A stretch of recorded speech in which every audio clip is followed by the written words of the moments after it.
16 different comic book titles were on the newsstands with a cover date of November 1937. Feature Funnies number 2, published by Comic Favorites, November 1937. This was an American comic book magazine which ran for 20 issues from 1937 to 39 from publisher Everett Busy Arnold in collaboration with 3 different newspaper syndicates. This was the first comic title released by the new company Comic Favorites Inc., which would later become Quality Comics. Highlights include a cover by Rube Goldberg of Lollapalooza. Lollapalooza appeared in a 4-page story written and drawn by Rube Goldberg, and the humor story reprinted from the Frank J. Markey Syndicate. Mickey Finn appeared in a 4-page story written by Lank Leonard. The humor character story featured the characters Mickey Finn and Uncle Phil and was reprinted from the McNaught Syndicate. The Hawk appeared in a 7-page story written by George E. Brenner in this detective mystery featuring the characters The Hawk and Deputy Inspector Pat Doyle. This is a historic issue. It's the first appearance of Quality's first masked hero. Brenner's The Clock preceded The Hawk at another company, but at Quality, The Clock came 1 issue after The Hawk. Here's a synopsis of the story. When Harrington overhears the police talking about some mysterious crimes, he dons a suit, throws an oversized handkerchief over his head, and dons one taloned glove. As the Hawk, he captures the man who had beat and robbed Old Moore at the charity donation to the city orphanage, then takes him back to his lair, where his allies deliver the crook into police custody while the Hawk taunts Doyle with a letter. Funny Picture Stories, Volume 2, Number 2, published by Ultem Comics, November 1937. The series, originally published by Comics Magazine, was now published by Ultem Comics. The cover art is by Bob Wood. Some of the highlight stories include a whole bunch of strips drawn by Paul Gustafson, Out on the Farm, Ma and Pa, Cheerio Minstrels, High Pressure Preston, Nothing But the Truth, The Firehouse Gang, Spider Legs, Our Pup, and Look Mom. Some of these he signed under the alias PG, which is his initials. Paul Gustafson, born August 16, 1916, lived until April 29, 1977, an American immigrant, comic book writer and artist. His most notable creations during the Golden Age were the Human Bomb for Quality Comics and the Angel, who debuted in Marvel Comics #1, the first publication of Marvel Comics. The Angel would star in more than 100 stories in the 40s. The Human Bomb would later be acquired by DC Comics and make sporadic appearances as late as 2005.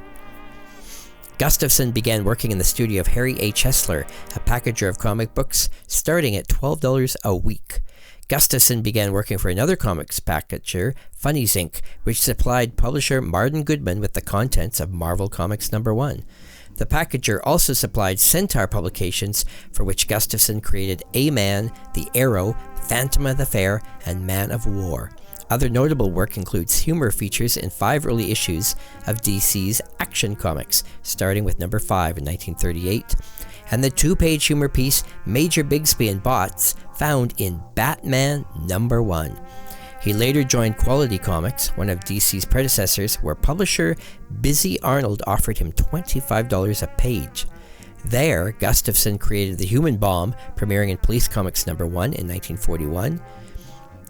He wrote and drew the feature through September 1946. Gustafson also wrote and drew characters including Magno in Smash Comics 1940, the Spider in Crack Comics #1, the Jester, also in Smash Comics, and Rusty Ryan in Feature Comics in 1940, whose uniform was later copied by Captain America, as Rusty Ryan preceded Captain America by 10 months. Gustafson, whose delicate fine-line art resembled that of fellow cartoonist Lou Fine, he also worked on Black Hawk, Kid Eternity, Uncle Sam, and other characters. Feature Books #7 featured Little Orphan Annie, published by David McKay Publications, November 1937, one of the earliest newsstand purchases ever to enter the now famous Mile High collection from the collection of Edgar Church. This is the first comic all dedicated to Little Orphan Annie in the modern comic book format, and it is the only issue of Little Orphan Annie in the series feature book. Lulu #7 from Sun Publications, November 1937, features a Thanksgiving cover by R.C. Dell. It's filled with body one-panel gags and jokes containing adult content not listed in the Overstreet price guide. Star Comics number 7, published by Ultem Comics, November 1937.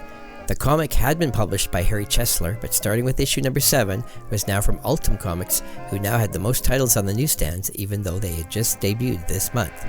There is a mile-high pedigree copy from the Edgar Church collection of this issue. Foxy Grandpa appears in a 2-page story from writer-artist Charles Biro, and Biro also gives us a Gooby Land in a 2-page story.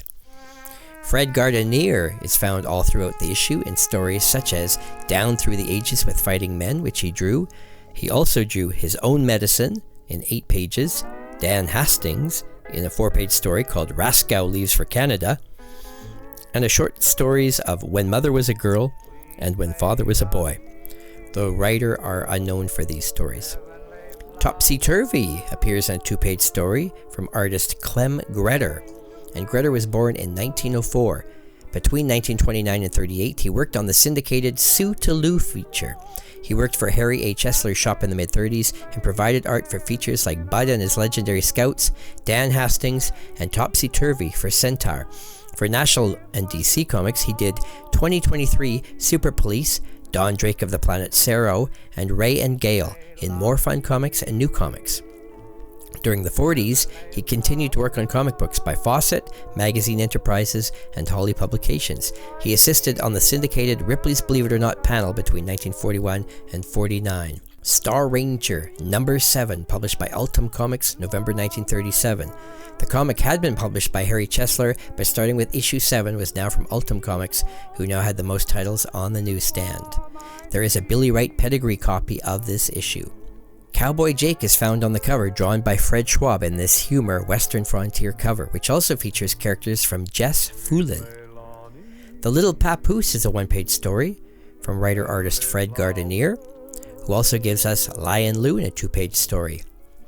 Cowboy Jake is a 2-page story drawn, believed to be Charles Biro, and Biro also gives us Wild West Jr. in a 2-page story. One Less Horse Thief is a 2-page story drawn by Fred Gardenier. It is the center spread art piece of the lynching of a horse thief.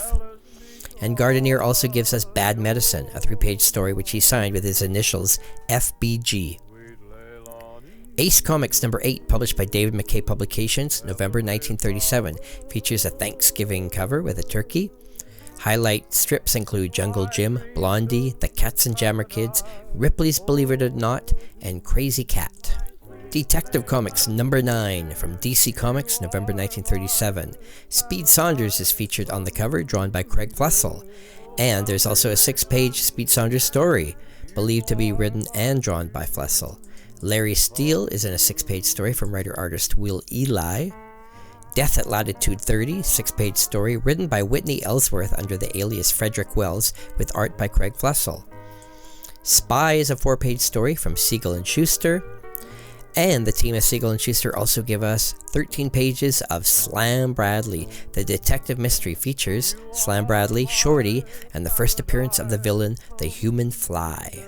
The Funnies number 14 features a cover of Mutt and Jeff, published by Dell Comics, November 1937. Highlights include Dan Dunn in a 4-page story from Norman Marsh, Scribbly, 2 pages from Sheldon Mayer, Bob Moore writes Don Dixon and the Hidden Empire, drawn by Carl Pfeiffer, a science fiction 2-page story, and Moore and Pfeiffer also team up for Tad of the Tanbark.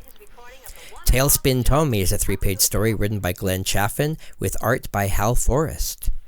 And the team of Chaffin and Forrest also give us a 1-page Four Aces story. Salesman Sam is featured in a 1-page story from writer-artist George Swanson. Swanson, born 1897, lived until 1981.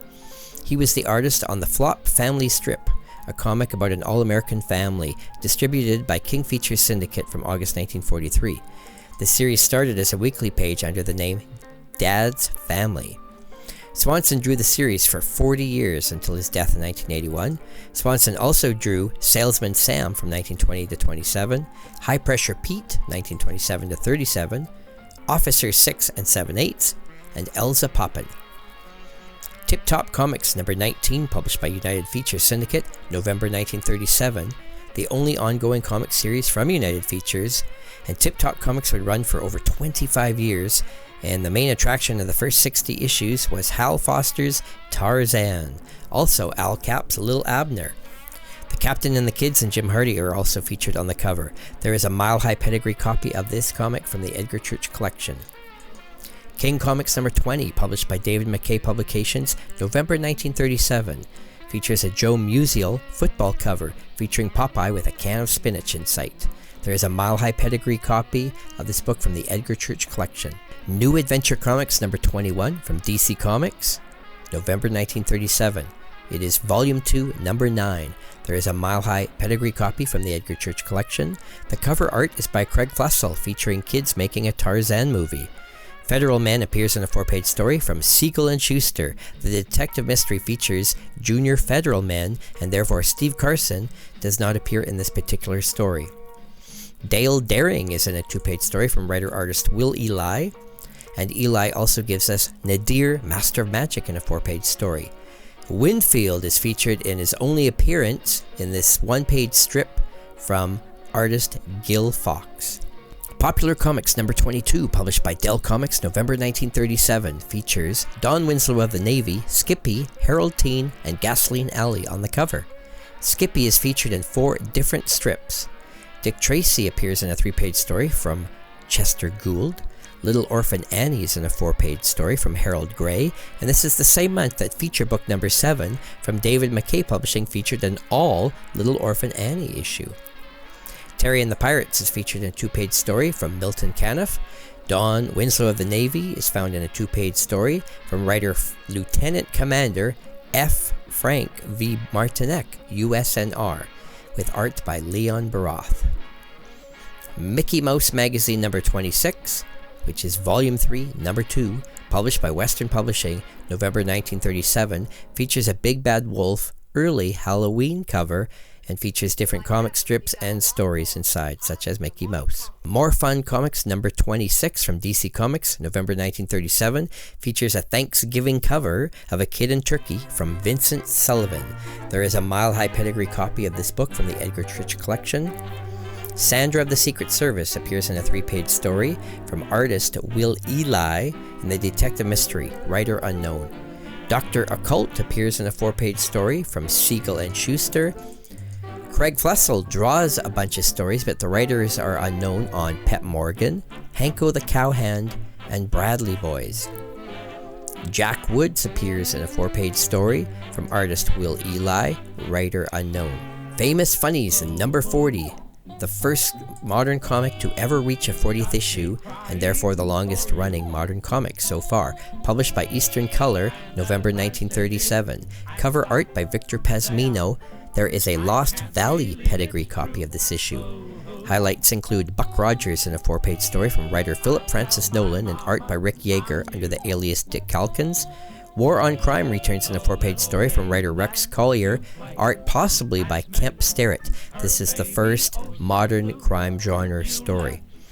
Dot and Dan in Santaland is a 3-page story from writer Robert Pilgrim, and the children's story features Santa Claus.